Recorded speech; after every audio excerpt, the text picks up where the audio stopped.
Thank you, Caitlin. My name is Kim Coletti, and I'm the Global Product Manager for our Brain Health platform at Kemin Human Nutrition and Health. So welcome to Kemin's webcast, Brain Food Polyphenols for Brain Health. This webcast will cover the nutritional role that polyphenols play on cognition. I'd like to introduce our special guest, Professor Louise Dye. She's a professor of nutrition and behavior in the School of Psychology at the University of Leeds in UK. She's a psychologist who studies the effects of food on cognitive function. So Louise has accumulated more than 2 decades of experience in the assessment of cognitive function following nutritional intervention. She's also published a number of papers and publications on the effects of different food components, like polyphenols, to maintain mental performance and prevent cognitive decline. Interviewing Professor Dye is Brenda Fonseca, Senior Global Technical Service Manager for Kemin Human Nutrition and Health in the Brain Health platform. Brenda will be speaking with Professor Dye about the effects of cognition, specifically the role of polyphenols and cognition. If you look on your screen, these are the various topics that the interview will cover. Brenda, at this point, I'm going to turn it over to you so that we can learn more from Professor Dye. Can you describe for us some of the research you've conducted related to cognitive performance and food? So we've been very interested in how what we eat might actually affect our ability to perform cognitively. So that means things like your memory, your attention, your ability to learn things, your ability to notice and to react to things in your environment, and how food and our diet could have an impact on those kind of abilities throughout life. We've also looked at older adults, middle-aged people like me, and the sort of thing that we need to keep functioning on a day-to-day basis. And then also thinking about how we might slow down that kind of decline that happens with us as we age. That's quite natural to go slower and to lose some of our cognitive functions, but to see about how we can actually maintain those during the aging process. Well, that's a really interesting point. And so a lot of people, I think, are very curious and maybe not fully aware of how does cognition actually change as we age? So certain processes slow down. Not everybody experiences cognitive decline with aging. There are some really good examples of people who live very happily, very healthily to a very old age. But for most of us, things like memory decline with age, and the tasks that we do, we find them a bit more difficult. You know, we forget where we put things down. We might slow down in certain ways. But things that we've learned to do, like riding a bicycle, you're very unlikely to forget how you ride a bicycle or how you drive a car. But you might forget other things like that person's name, or what you came in that room for, where you put your keys, those sorts of things. Or you forget that you're going to the dentist tomorrow. So some of those procedural things aren't difficult, but the remembering to do things becomes more difficult. Kind of that declarative memory. Exactly, what we call declarative memory, yeah. So is there, as we age, and there's decline with age, is there a particular year or a decade where we kind of see our peak cognitive performance? Is that in our teenage years, in our 30s, in our 60s, or how does that work That's exactly? a difficult question. I think we'd like to say that young adults are at their peak of cognitive function, but what also we get with age is experience. And so how we perform can be related to our actual experience, our actual abilities, but also our experience of doing things. So it's hard to say that a 25-year-old will perform better than a 35-year-old or a 55-year-old. And there is a huge amount of individual variation in how well people perform and the kind of performance we're talking about. Yeah, things like speed is obviously better when you're younger. Things like memory and learning and attention may vary in different people. You talk about diet and a healthy diet, and I know people really have wanted to know, and what is the healthy diet that I should follow? What are some foods that I can eat that are going to help me?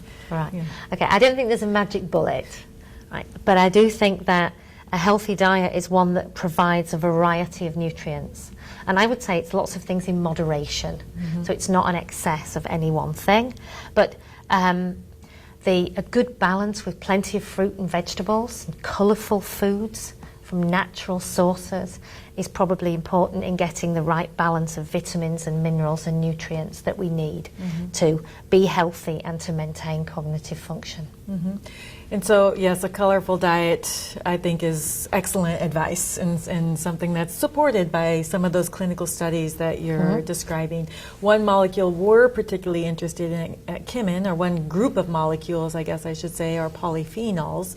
And so what can you tell us about the role of polyphenols potentially, and the evidence maybe for the polyphenols of helping with brain health? Is that a group of molecules that show some promise, or what is your feelings on the polyphenols? So polyphenols are found in lots of fruits and vegetables, especially colourful fruits and vegetables. There are a whole range of polyphenols. Polyphenol is the umbrella term for lots and lots of different classes, so flavonoids, flavonols, etc. There is a reasonable amount of evidence now suggesting, both from human and animal studies, that a higher intake of polyphenols is beneficial for cognitive function. Animal studies have shown beneficial effects of polyphenols across the aging process in terms of animals remembering where to find things when they're put in a maze and they have to find their way around. There are studies in humans that have shown beneficial effects of polyphenols on memory. And on sort of global measures of cognition. And we think that polyphenols therefore might be very beneficial, particularly in memory functions. There are not so many long-term studies which are clinical trials, but there are epidemiological studies that suggest that people who have aged well and still have good cognitive function have eaten more polyphenol-rich foods in the course of their life. So the Nurses' Health Study, for example, showed that high intake of berry polyphenols in particular were associated with less cognitive decline over a series of cognitive tests in older adults. So good epidemiological studies and some clinical trials that show beneficial effects of polyphenols. We did a study ourselves where we looked at stressed middle-aged women, and we can relate. and we showed a beneficial effect of the polyphenols. These were in grape juice. After 12 weeks, so the ladies drank the polyphenols rich grape juice for 12 weeks, or they crossed over and had a placebo, so there was a proper randomized controlled trial. And they showed beneficial effects on some aspects of memory, but also on what we call headway when driving. So we put them in our driving simulator, and their performance was improved. So probably their responsiveness to the cars in front was much more accurate. So overall, I think the evidence is growing and it's positive for effects of polyphenols on cognitive function. Very interesting. And it sounds like there's quite a bit of research across a lot of different molecules in this group of polyphenols to look at some of those benefits. Yeah, I think there are lots of polyphenols that have been examined, and I don't think we've been completely coherent or comprehensive in our assessment of all the different polyphenols and their effects on cognition. So there's still quite some work to do in that area. Yeah. And I know they probably are going to be working in a large number of different ways to have these benefits. Sure. But in general, how do you think some of these polyphenols are working in the brain? Okay, so some of the mechanisms that have been proposed for effects on polyphenols are the reduction of inflammation, particularly neuroinflammation, so the antioxidant effect of polyphenols. There's some evidence that they might modulate synaptic plasticity, so the way that cells communicate with each other is through a synapse, where the end of one neuron communicates with the next neuron, and that growth of new neurons, so what we call neurogenesis, especially in the hippocampus where memory is concerned, has been demonstrated in response to some polyphenol interventions, particularly with cocoflavonols. The other aspect is that polyphenols have been shown to increase the blood flow to the brain, and that improvement of cerebrovascular blood flow could be another way by which polyphenols have an impact on cognition. Nice. So in general, like, what age do you think is a good age for someone to start caring about their brain or helping their brain? Well, I think I think we should all care about our brains throughout life. It's the central processor, isn't it? It's the thing that keeps us going. So as a parent, you want to make sure that your child's brain is functioning well at school. As an adult, we want to make sure that we're maintaining our performance, and we certainly don't want to experience cognitive decline. So looking after one's brain is just as important as looking after your body. And we said before that a healthy diet may be a way of doing that. So with children, we wouldn't want them to be deficient in any nutrients. We also don't want them to have an excess of any nutrients. So it's important that we have a balanced diet throughout life, and that we achieve our nutrient intakes by having that healthy, colourful, well-balanced food intake. Yeah, a healthy diet is key. Obviously here at Kimmen, we're very interested in ingredients that can add to a healthy diet, so supplement someone who's already having a healthy diet. Do you feel like that's could have some potential benefits for someone to take an additional ingredient if they're not getting it from their diet? Or? I think so. It would be nice if everyone could achieve everything they needed from a healthy diet, and I think there are some situations where that's more difficult. In that case, if someone has a deficiency, then supplementation might be an easy way of increasing their intake of a particular nutrient. If you could get it all through diet, it might be more beneficial because you're getting it in the food matrix. If you can't achieve that, then supplementation might not be such a bad thing. And it sounds like it's a whole big picture. So it's diet, exercise, from what you're saying, lowering your stress, really having a thinking holistically about the whole, about your life, and how you maintain your health. So what are some ways to actually measure cognitive performance? If we're looking at, where is it peaking, who's doing better, how do we actually measure cognition? So you can look at someone's performance in everyday life, but that's very global. That's not very precise. We could look at someone's ability to drive a car, and you might say that person's a good driver or a bad driver, or you could look at their ability in a controlled environment. So looking at someone driving a car on the road in a real life situation, that's very uncontrolled.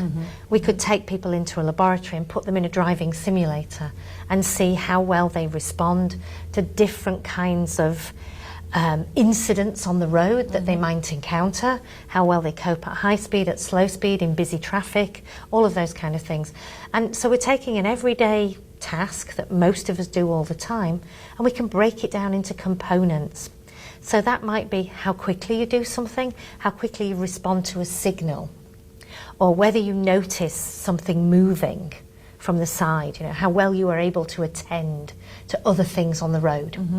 And that's great, and we can all relate to that in our everyday life because most people drive a car or ride in a car at some point. If we really want to get at the mechanisms of cognition, though, we probably have to take someone out of that situation and put them in a laboratory and give them very carefully controlled tasks that get at just that process. So we give them tasks where they're required to learn something in a controlled way. If we give them visual information to learn, that will be encoded differently to if we give them verbal information to learn. If we ask them to discriminate patterns, that will be different to if we ask them to discriminate faces. So we can create cognitive tasks in a laboratory on a computer where we can measure very specific aspects that make up our whole cognitive performance. And if we know that certain things affect certain areas of cognition, then we can try and look at strategies that we can use to improve or protect those sorts of cognitive function. And it sounds like there's quite a few different tests that can be used. So kind of staying on that topic, can you, a lot of people haven't studied cognition, don't really have a full grasp of it. So how complex is cognition? Are there 10 tests to measure cognition? Are there, how would you describe the complexity to someone? Right. So I would say let's take cognition and split it into different cognitive domains. So we could talk about memory. If we take memory, we can split memory into episodic memory for events, for things that happen. We could talk about verbal memory. We could talk about spatial memory. We can talk about giving you some information right now and asking you in a few minutes to recall that information. Or we could meet again tomorrow, and I could ask you about your longer term memory. Or I could show you something and see whether you can recognize it later on when it's mixed up with other information. And that would be your recognition memory. So just with one aspect of one cognitive domain, there are lots and lots of different aspects of memory that could be very good, very high functioning, or you might not be so good at. So you always get people who say, I can remember everyone's face, but I never remember the name. Yeah, and that connecting those memories is something that some people fail at. Other people can learn, the names of a big class of people and remember them, forever. Yeah. So one cognitive domain might be memory, another might be attention, another might be psychomotor performance, being able to respond quickly to a stimuli. And so we need specific tasks for each of those different types of function. So when you say, are there 10 tests, are there 100? There are lots of tests. In my field, what we want are not just tests that are able to discriminate your memory performance from another person's, but to look at your performance over time and to be sensitive to how much sleep you've had, what you've eaten, whether you've had any alcohol, those kinds of things. And so we're looking at transient changes in performance as opposed to you at age 20 and you at age 21 and you at age 22. We're looking at what affects you on a day-to-day basis, and therefore the sensitivity of those tests needs to be very strong. So it's these types of very complex studies that are giving us the information we currently have on how cognitive performance changes over time, by an individual, by what day we're measuring them on, by their background. And so it sounds like it's a very complex task to look at, or a complex area to study and understand. I think it's important to do it in a very systematic and a very rigorous way, because we want to be able to say that that particular intervention had an impact on that particular aspect of cognitive function. Nice. So when we start to look at that and start to look at the evidence that's there, what in general, what are some of the things that people can do? What are some methods that someone, could adapt to help them, with their brain, with their cognitive performance, especially if we know a lot of them might be slowing down or getting a little worse as we age? So I think stimulation is very important. So using your brain, being engaged, going out, engaging with activities, being active. And that means being cognitively active, as well as being physically active. We know that people who are physically active tend to have better cognitive function. They probably have a better cerebrovascular system, so oxygen and other nutrients are being delivered to the brain. We know that, therefore, keeping a healthy weight is important for long-term cognitive function. And also, if you're having a healthy weight, you're probably having a healthy diet. So choosing the right kind of foods will be important.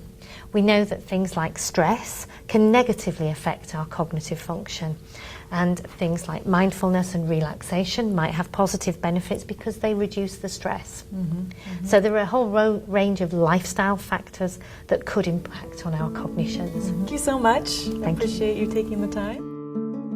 For any additional questions that you may have for Professor Dye, or to learn more about Numentix and the over 50 polyphenols contained in this patented botanical cognitive ingredient, please go to numentix.com, or you may email me or call me at the contact information that you see on your screen. Thanks so much for joining us.